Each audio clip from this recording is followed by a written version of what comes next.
On sir না যদি সম্ভব কিস্তিকে দিলে আর অনেক উপকার হইতো ইয়ে তো ব্যবসায়িক কিস্তি মনে করো না ব্যবসা করে আমার টেয়া দিয়ে দিমু কি কসা স্যার একটু দেখেন না। দেখেন সেলিম ভাই, আমি দেখছি, দেখার পরে আমি সিদ্ধান্ত নিছি এই লোন আমি আপনাদের দিমু না, শেষ। আর বাবুরে স্যার আপনি জিনিসটা বুঝার চেষ্টা করেন, আগের হিসাব এক হিসাব, এটা যেহেতু ব্যবসায়িক লোন 2-4 হিসাব লাভ হইলে কি টেয়া দিতেন না?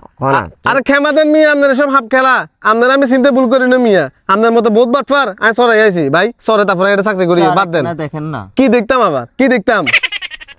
স্যার, কনা দেখেন না একখানা। হন লাগবো কত? লাগবে বলতে যে 2 লাখ দিলে চলবো প্রাথমিক ভাবে। কত? 2 লাখ দিলে মোটামুটি ব্যবসাটা দাঁড় করানো যাইতো, যেহেতু হোটেলের ব্যবসা বুঝেন তো, প্লেট খোরা বিভিন্ন জিনিস কিনতে হইব, কথা বুঝেন না? কনা স্যার একখানা দেখেন না। দেখতাম নি, হ্যাঁ। আসলে দেখতাম নি। ঠিক আছে, বিলা সাইডটার দিকে তাইয়েন, তাহলে ওই আমাকে 2 কপি ছবি লিয়ে যাবেন। আর আপনার ভোটার আইডি কার্ড আছে নি?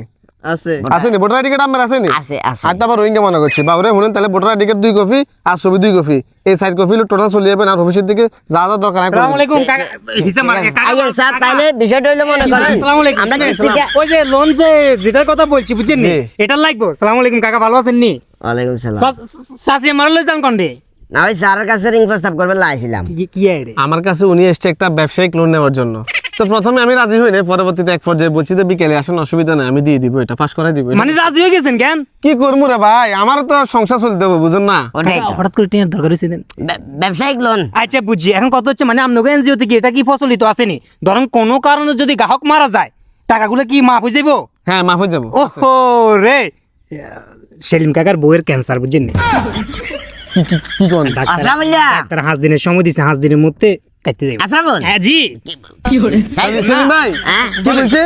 এটা কি সত্যি হাসা? কোনটা স্যার? ওই যে মানে আমাদের বউ ব্যবসা শুরু করছেন, কি এর বউ ব্যবসা শুরু তো করছে? তো আমি তো বই ব্যবসা শুরু করছেন।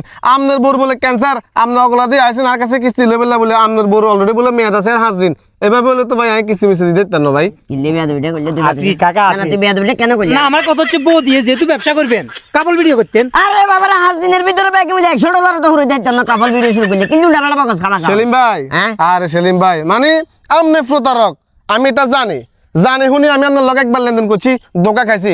পরবর্তীতে আমি চিন্তা করলাম গভীর ভাবে যে মানুষ একজনকে সারা জীবন একই রকম থাকেনি, মানুষ তো পরিবর্তন। আমি ভালো হয়ে গেছি স্যার, আসলে কিচ্ছে ভালো হয়েছেন, এই যে আপনার মরা বই যার অলরেডি হতে একসঙ্গে অলরেডি কবরে, আরেকটা রয়েছে জমিনে, আপনি এই বোটারে মারবেলা বলে আবার বলেছেন।